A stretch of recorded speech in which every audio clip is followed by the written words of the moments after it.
Cette croix est très intéressante parce qu'elle signifie quelque chose de très important. C'est une croix nestorienne.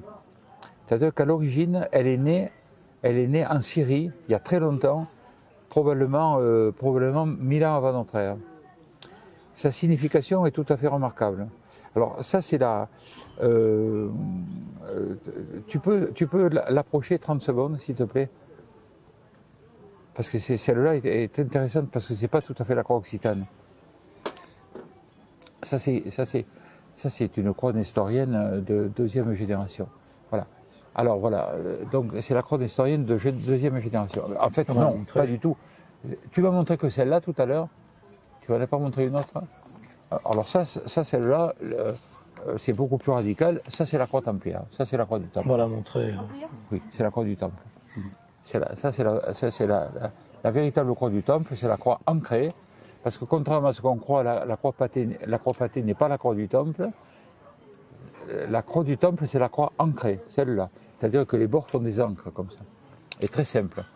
Mais ce qu'il faut savoir quand même, c'est que, compte tenu que le temple parlait plusieurs langues, et que dans le temple, tu avais tous les pays du monde qui étaient représentés, il est arrivé que certains templiers arborent une croix un peu plus fantaisiste, un peu moins orthodoxe que celle-là, mais celle-là, c'est la vraie croix de l'ordre. C'est la vraie croix du temple, c'est celle-là. Elle est normalement rouge sur l'épaule gauche du manteau blanc, pour les chevaliers. Et les non-chevaliers ont la croix sur l'épaule gauche, mais portent le manteau sombre, le manteau de bure normalement des moines. Voilà. Les frères sergents, etc. Mais sinon, la croix occitane, c'est une croix qui termine par... Chaque branche termine par un triangle avec 3 boules. Donc un triangle avec 3 boules, un triangle avec 3 boules. Et elle s'interprète de la manière suivante, c'est la croix du Manvantara indien. C'est une croix nestorienne qui vient de Syrie, de l'ancienne Syrie.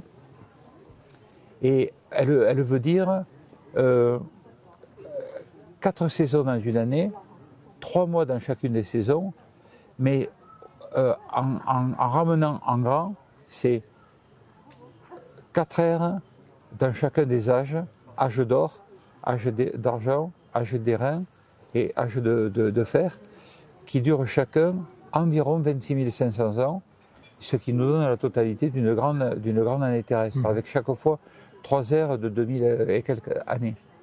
Voilà. Donc ça c'est une croix extraordinairement symbolique, qui est la vraie croix occitane, qui est la croix des comtes de Toulouse.